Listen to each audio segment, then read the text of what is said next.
This video is sponsored by Keeps. More on them later.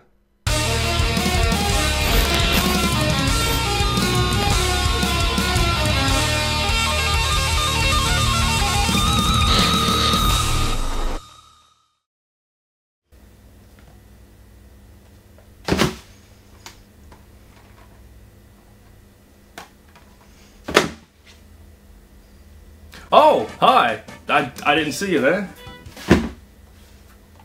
Oh, this? No, don't worry about it. This is just something I do like once or twice a month. It needs doing because I play so many games. I need to make space for new ones. And why would you ever want to play a game years after it first came out, you know? It doesn't matter if you didn't ever get the chance to play it. Like, that's your own fault. I don't care if you got more important things to do in your personal life. And, you gotta play some Fortnite instead. You gotta get rid of them. You gotta make space for new ones. This one's disgusting. In the bin.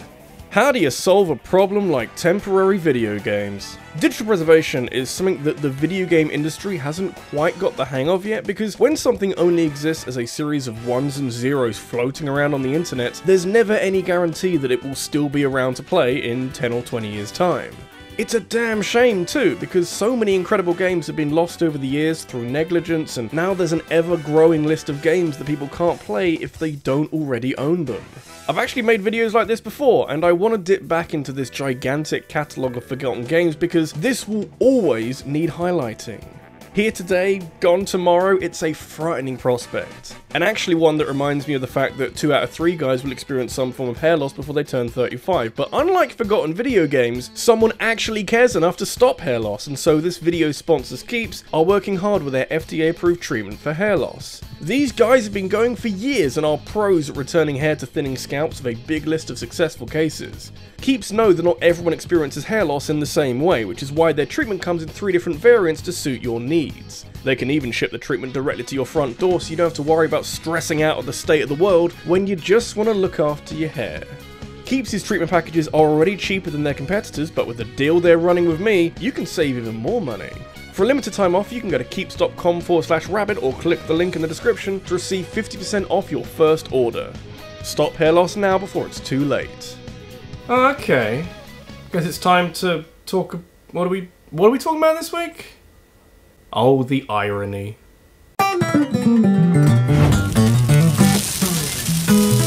Over the next 15 to 20 minutes, we're going to go on a magical adventure full of sadness and regret, as I explain to you how 5 video games ceased being video games through a variety of complicated reasons. It's okay though, because I'm going to ease you in gently with something easy to understand and then get crazy by the end, and hopefully I won't have lost too many of you by that point.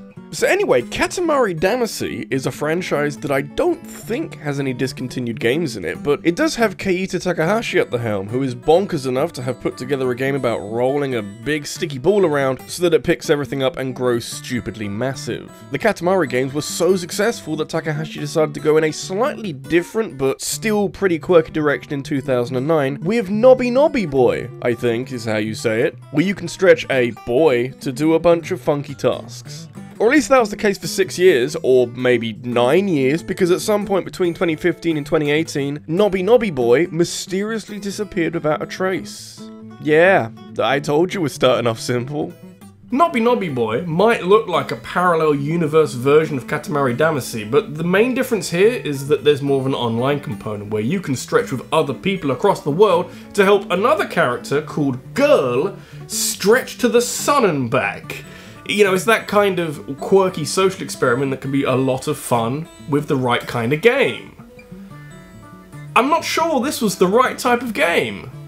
Keita Takahashi might have found mad success with Katamari, but he was less pleased with Nobby, stating after the game's release that he wasn't completely satisfied with the game. Perhaps then this is the start of the breadcrumbs that can help explain why Nobby went offline at some point before 2018, which is when people noticed that it wasn't available on online storefronts. The interesting part is how Nobby went offline, because this game would frequently have lucky weeks where normal progress would be multiplied by some pretty big numbers to help get Girl to various planets. The lucky weeks became lucky years because from 2013 to 2015, the multiplier was set at 2013 to help speed things up, and in late 2015, that number was bumped all the way up to 2,015,000, which may sound wild and kinda random, but it was enough of an increase to finish Girl's Journey almost instantly. Nobby seemingly went down shortly after this, so by the looks of it, Takahashi increased the multiplier by such a massive number so that people would finish his game quicker and allow him to take it down with a clearer conscience. I know Flappy Bird was taken down because the dev felt too responsible for its addictive qualities, but Nobby Nobby Boy was seemingly taken down because the dev didn't really like his own game. Still, he kept it alive for 6 years or so. That's a long time to be disappointed in yourself.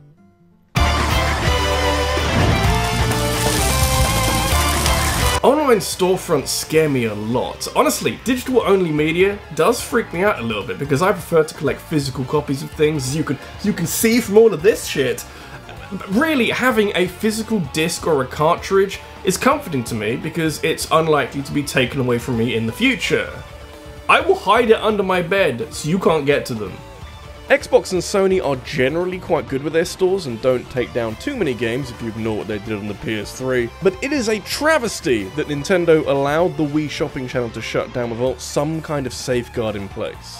I bought a whole lot of Virtual Console games on there, which obviously weren't hurt too badly when the shopping channel began its shutdown in March of 2018. Virtual Consoles will come and go, as every new Nintendo console has a laundry list of classic games prickled onto it, but the major casualty was of course WiiWare, which was a pretty hefty collection of downloadable games designed specifically for the Wii's hardware. WiiWare games weren't always amazing or even all that good, but they typically got the most out of the Wii's hardware and used it in some very creative ways. Some of these games were ported over to other systems, but others never escaped the sinking ship, like a set of 3 new games that Konami made for WiiWare for Castlevania, Contra, and Gradius that are now delisted and unplayable. Use some games like those nowadays! There's some painful stories to be unearthed from each of these games that are underlined by how little presence each franchise has in 2021. Castlevania last got a game in 2014, and that was the sequel to Lords of Shadow, with the last traditional Castlevania game being The Adventure Rebirth, released in 2009 for WiiWare, which is frankly an embarrassing drawback of making a decent Castlevania game for a digital store and never migrating it elsewhere. The latest game in the franchise is Gradius Rebirth, which is not being played by anyone anytime soon. So that's 3 major Konami franchises where the last decent traditionally made game was discontinued because Nintendo couldn't think of a way of retaining all of this digital media. Thanks guys, I'm sure we'll get new games soon. I bet all my patch slot money on it.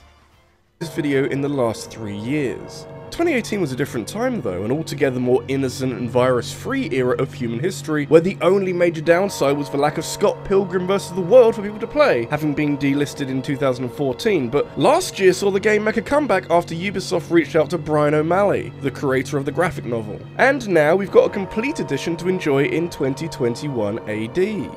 So 3 years is a surprisingly long time when it comes to discontinued video games, and I know this because in that time, Telltale Games was closed down after filing for bankruptcy, with a lot of their games being removed from storefronts as a result. So actually, most of their games now qualify as games that you can't play anymore, but the one I want to talk about today is Minecraft Story Mode, because that thing had hype behind it.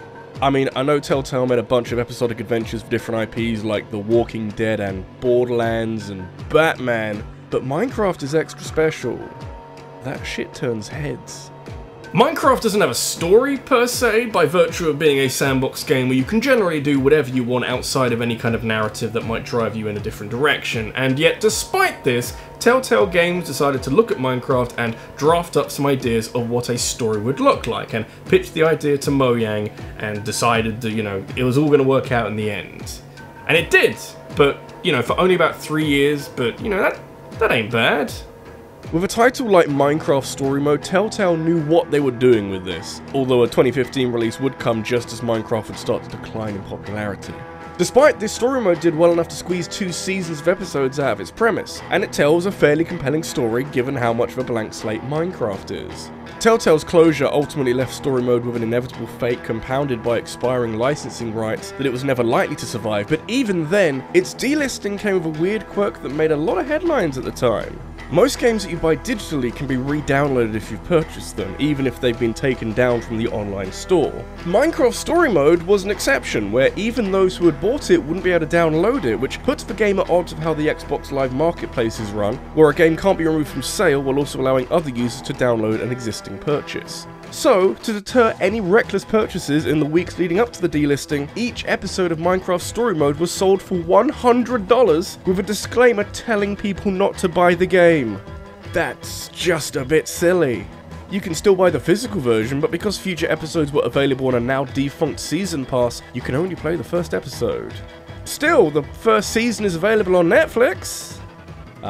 This is how video games were meant to be played.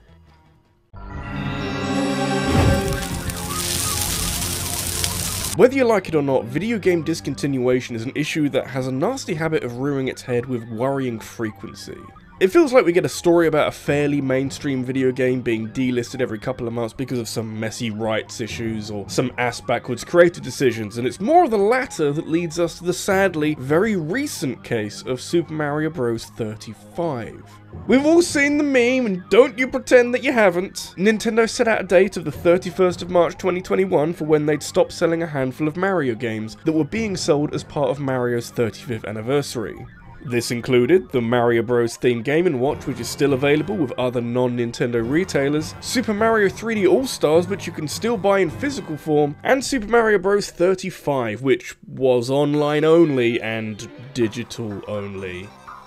Poor sucker never stood a chance. This is the main fatality of Mario's Mimi Death Day, which we all joked about for weeks, but in the back of my mind, I couldn't shake the thought that Nintendo were perfectly content with letting an online 2D Mario game slip through their fingers and splat onto the pages of delistedgames.com. It was hardly a perfect example of its premise, but with the success of Tetris 99, it offered a very similar experience that let you compete with dozens of other players across the world for platforming supremacy. The reason for the delisting is fucking infuriating because Doug Bowser stated that he wanted Mario's 35th anniversary celebration to feel unique, and apparently keeping Super Mario Bros. 35 alive after the 31st would ruin all of this. It's bullshit, because the 6 months in which Mario 35 was active are only unique because of something that Nintendo sadly have experience with: artificial scarcity. But even then, it's not like they needed to drive up sales on a game that was free to download for those who had signed up for Switch Online, so it's only some self-aggrandizing nonsense that Nintendo have put together to give Mario's 35th anniversary more significance. He doesn't need more significance, he's had a great history to look back on, which these games do a nice job of highlighting, but now all we're going to remember is how Nintendo took Mario 35 down for the anniversary. We do have fan-made servers, but I wouldn't tell Nintendo. They don't treat their own games with the respect they deserve. Imagine what they do to someone else's.